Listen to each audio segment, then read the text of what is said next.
Hi hello viewers, welcome back to my channel.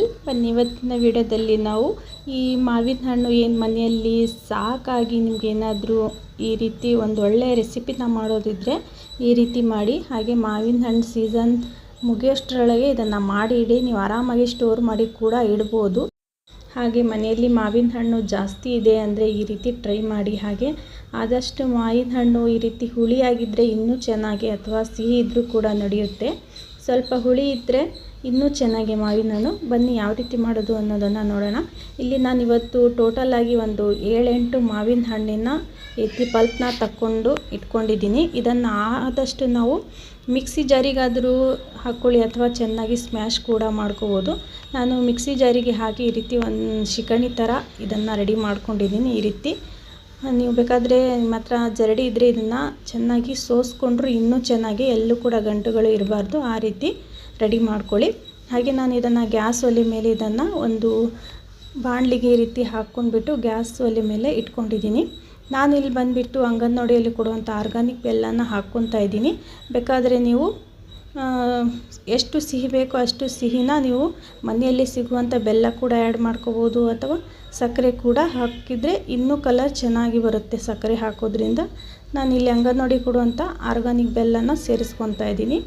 ಇದು ಸ್ವಲ್ಪ ಸಿಹಿ ಇತ್ತು ಮಾವಿನ ಹಣ್ಣು, ಹಾಗಾಗಿ ನಿಮ್ಗೆ ಎಷ್ಟು ಸಿಹಿ ಇದೆ ಅಂತ ಅದರ ಮೇಲೆ ನೀವು ಸಿಹಿನ ಇದಕ್ಕೆ ಆ್ಯಡ್ ಮಾಡ್ಕೋಬೋದು ಬೆಲ್ಲನ. ಇದನ್ನು ಆದಷ್ಟು ಗ್ಯಾಸ್ ಒಲೆ ಮೇಲೆ ಒಂದು ಈ ರೀತಿ ಕುದಿ ಬರೋವರೆಗೂ ಚೆನ್ನಾಗಿ ಇದನ್ನು ಬೇಯಿಸ್ಕೋಬೇಕು. ನೋಡಿ ಯಾವ ರೀತಿ ಕುದೀತಾ ಇದೆ ಅಂತ. ಆದಷ್ಟು ಇದನ್ನು ಸ್ವಲ್ಪ ನಿಧಾನವಾಗಿ, ಆದಷ್ಟು ಹುಷಾರಾಗಿ ಇದನ್ನು ಈ ರೀತಿ ಒಲೆ ಮೇಲೆ ಇಟ್ಟ ಮೇಲೆ ಸ್ವಲ್ಪ ಹುಷಾರಾಗಿ ಇದನ್ನು ಈ ರೀತಿ ತಿರುಗಿಸ್ಕೊಳ್ತಾ ಇರಿ, ಇಲ್ಲಾಂದರೆ ಫುಲ್ಲು ಸಿಡಿತಾ ಇರುತ್ತೆ. ಇದು ಹುಷಾರಾಗಿ ಇದನ್ನು ಒಂದು 2-3 ನಿಮಿಷ ಈ ರೀತಿ ಚೆನ್ನಾಗಿ ಕುದಿಸ್ಕೊಂಡ್ರೆ ಸಾಕು. ಹಾಗೆ ಇದನ್ನು ಒಂದು ತಟ್ಟೆಗೆ, ನಿಮಗೆ ಯಾವ ತಟ್ಟೆ ಇದೆಯೋ ಅಥವಾ ಡಬ್ಬೆ ಮುಚ್ಚಳ ಇರುತ್ತಲ್ವ, ಅದಕ್ಕೆ ಒಂದು ಸ್ವಲ್ಪ ಎಣ್ಣೆನ ಇರ್ತಿ ಹಚ್ಕೊಂಡ್ಬಿಟ್ಟು ಈ ಮಾವಿನ ಹಣ್ಣಿನ ಇದಕ್ಕೆ ಹಾಕ್ಕೊಳ್ಳಿ. ನಿಮಗೆ ದಪ್ಪ ಬೇಕಂದರೆ ದಪ್ಪ ಕೂಡ ಹಾಕ್ಕೋಬೋದು, ಅಥವಾ ತೆಳ್ಳನಾಗೆ ಹಾಕ್ಕೊಂಡ್ರೆ ಇನ್ನೂ ಚೆನ್ನಾಗಿ. ಬಿಸಿಲಿಗೆ ಇದು ಏನಿಲ್ಲ ಅಂದರೂ ನೀವು 3 ದಿವಸ ಬಿಸಿಲಿನಲ್ಲಿ ಇದನ್ನು ಒಣಗಿಸ್ಬೇಕು. ನೆರಳಲ್ಲಿ ಬೇಡ, ಯಾಕಂದರೆ ಬಿಸಿಲಲ್ಲಿ 3 ದಿನಕ್ಕೆ ಕರೆಕ್ಟಾಗಿ ಇದು ಚೆನ್ನಾಗಿ ಒಣಗುತ್ತೆ.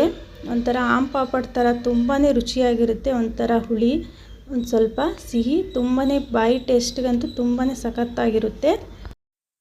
ಹಾಗೆ ನಿಮಗೆ ಈ ವಿಡಿಯೋ ಇಷ್ಟ ಆದರೆ ಲೈಕ್ ಶೇರ್ ಮಾಡೋದನ್ನು ಕೂಡ ಮರಿಬೇಡಿ. ಹಾಗೆ ಚಾನಲ್ಗೆ ಸಬ್ಸ್ಕ್ರೈಬ್ ಆಗೋದನ್ನು ಕೂಡ ಮರಿಬೇಡಿ. ಬೆಲ್ ಐಕಾನ್ ಆನ್ ಮಾಡ್ಕೊಳ್ಳಿ. ನಾನು ಹಾಕೋ ಪ್ರತಿಯೊಂದು ವಿಡಿಯೋ ಕೂಡ ನೀವು ನೋಡ್ಬೋದು. ಇದನ್ನು ಏನಿಲ್ಲ ಅಂದರೂ ಒಂದು 3 ದಿನ ಕರೆಕ್ಟಾಗಿ ಬಿಸಿಲಿಗೆ ಈ ರೀತಿ ಒಣಗಿಸಿದ್ರೆ ಈ ರೀತಿ ಆಗುತ್ತೆ.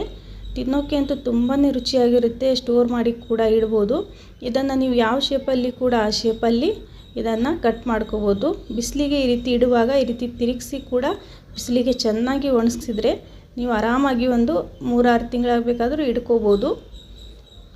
ಹಾಗೆ ನಿಮ್ಗೆ ಯಾವ ಶೇಪಲ್ಲಿ ಬೇಕೋ ಆ ಶೇಪಲ್ಲಿ ಕಟ್ ಮಾಡ್ಕೋಬೋದು. ನಾನು ಇಲ್ಲಿ ಒಂಥರ ನೂಡಲ್ಸ್ ಥರ ಕಟ್ ಮಾಡ್ಕೊತಾ ಇದ್ದೀನಿ. ಬೇಕಾದರೆ ನೀವು ಚಾಕುವಿನಿಂದ ಬೇಡಪ್ಪ ಅಂತ ಅಂದರೆ ಕತ್ತರಿಯಿಂದ ಕೂಡ ಇದನ್ನು ಸಣ್ಣದಾಗಿ ಈ ರೀತಿ ಕಟ್ ಮಾಡ್ಕೊಂಡ್ಬಿಟ್ಟು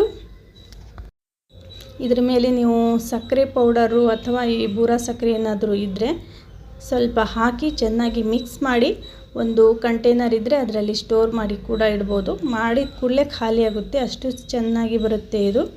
ಹಾಗೆ ನಿಮಗೆ ಈ ವಿಡಿಯೋ ಇಷ್ಟ ಆಗಿದೆ ಅಂದ್ಕೊಂಡು ನಾನು ಮತ್ತೆ ಮುಂದೆ ಹೊಸ ವಿಡಿಯೋದೊಂದಿಗೆ ಭೇಟಿ ಆಗ್ತೀನಿ. ಅಲ್ಲಿವರೆಗೂ ವಿಡಿಯೋ ನೋಡಿದ್ದಕ್ಕಾಗಿ ಧನ್ಯವಾದಗಳು ಫ್ರೆಂಡ್ಸ್. Thanks for watching.